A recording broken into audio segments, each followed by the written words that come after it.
guys, welcome back to ELA for day 3. So last week we finished up talking about main idea, and just a quick reminder, main idea was what the whole story was mostly about. This week, for the next 2 days, we're going to be talking about theme. So when we're talking about theme, we've got a couple things we're going to talk about.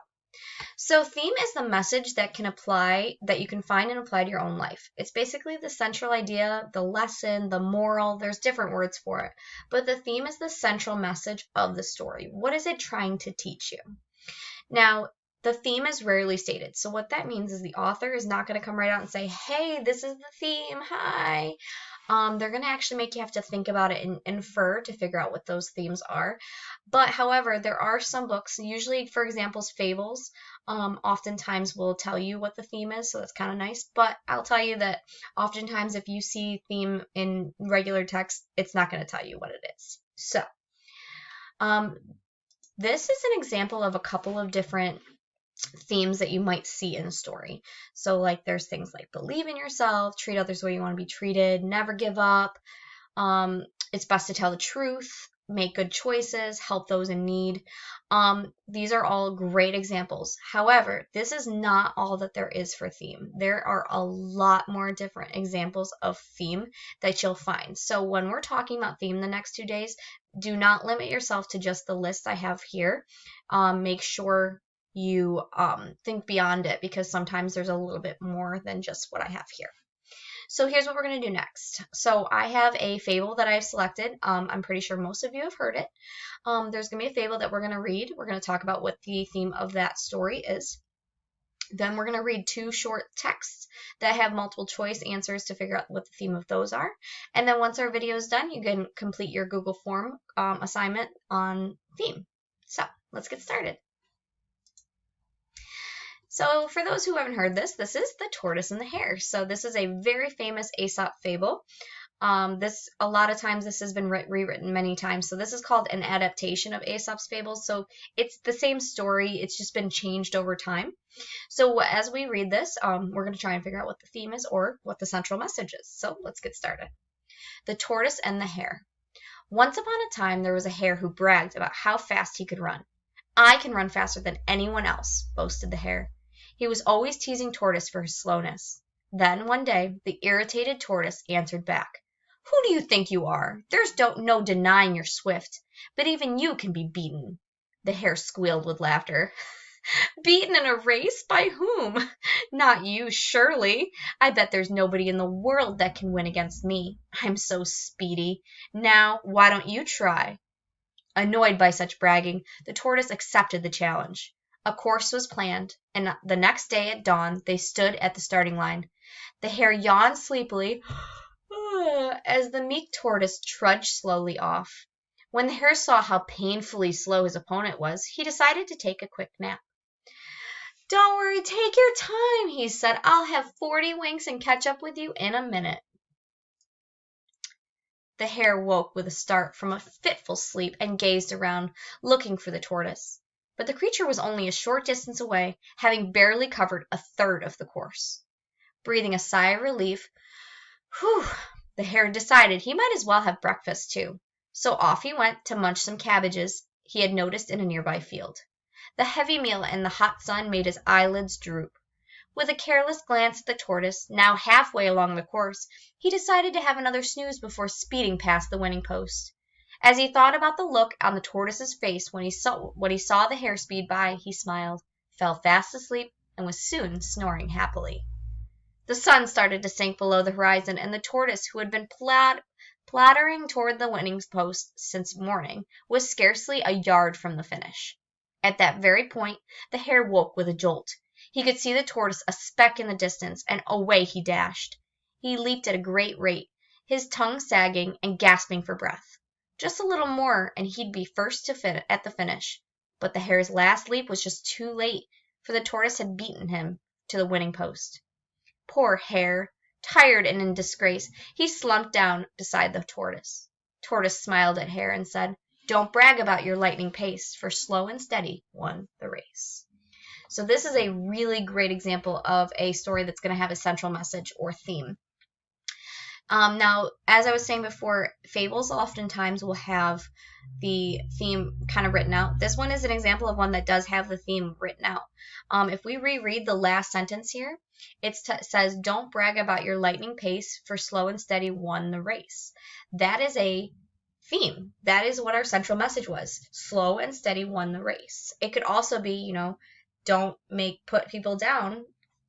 That could be another one. You can really think beyond this text, but this one's pretty basic, and it's going to be, slow and steady win the race. So what we're going to do now is I'm going to pull up a text for us to look at, and then I'm going to give you a little bit of time to write your answer, and then we'll talk about it. So, my video, there we go.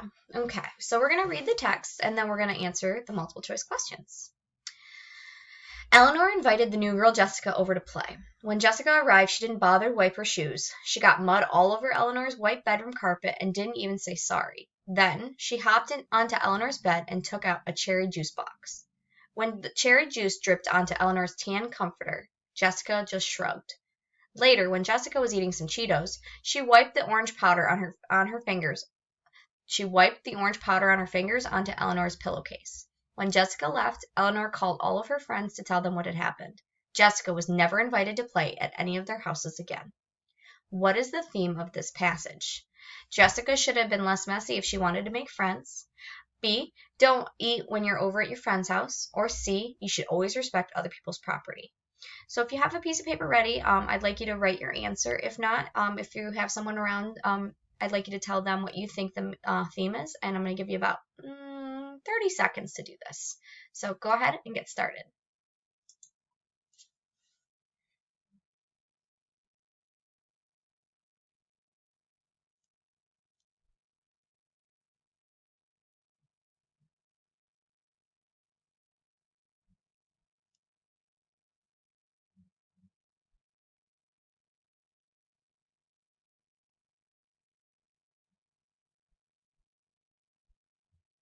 About 15 seconds left.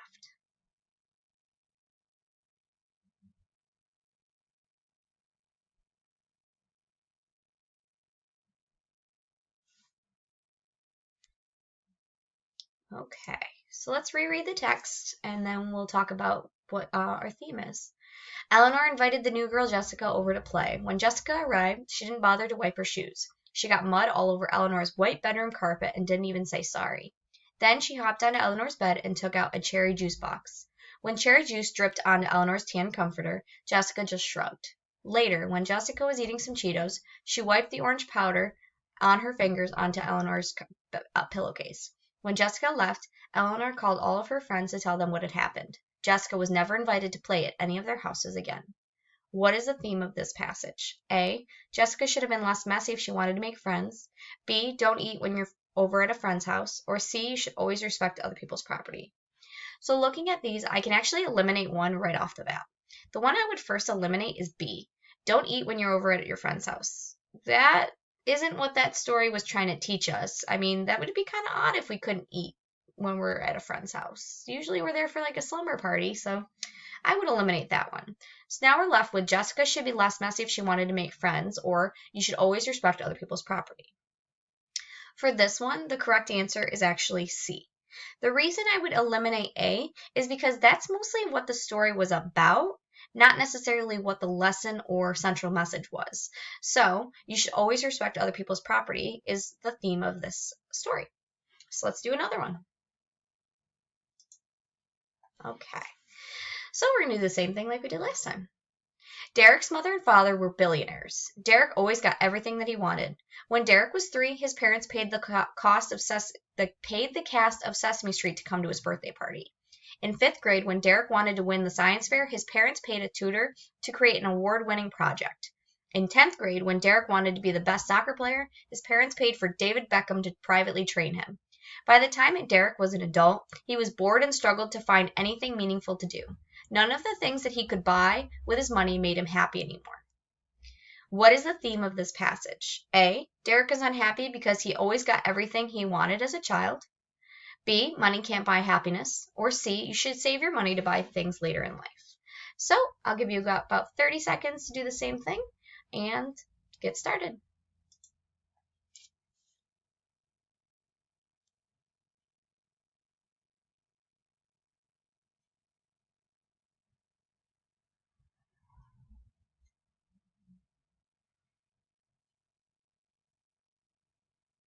About 10 seconds left.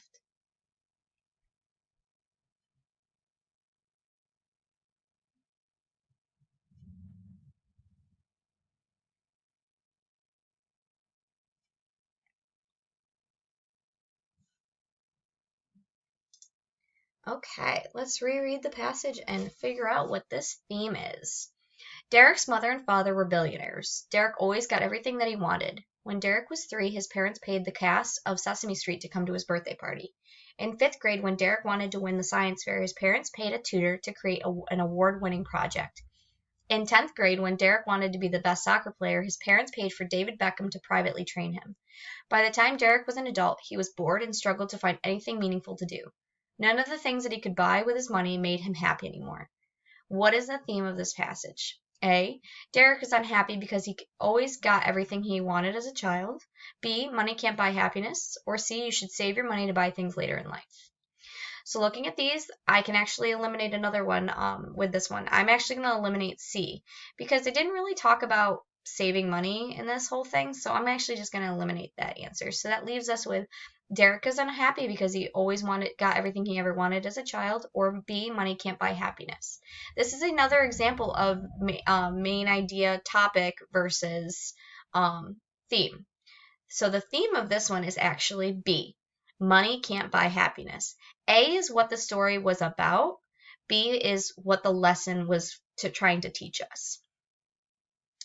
So, quick recap, theme or central message. You're often going to hear it as central message, so that's why you kind of hear me changing my words a couple times, because it's also known as central message, theme, lesson, moral, tons of different names of it. But the ones you're going to hear most common are theme and central message. When we're looking for those, we're looking what is the author trying to teach us. A lot of times it's not going to be stated right out in a story. Sometimes you have to use your inferencing skills to decode to figure out what the central message actually is.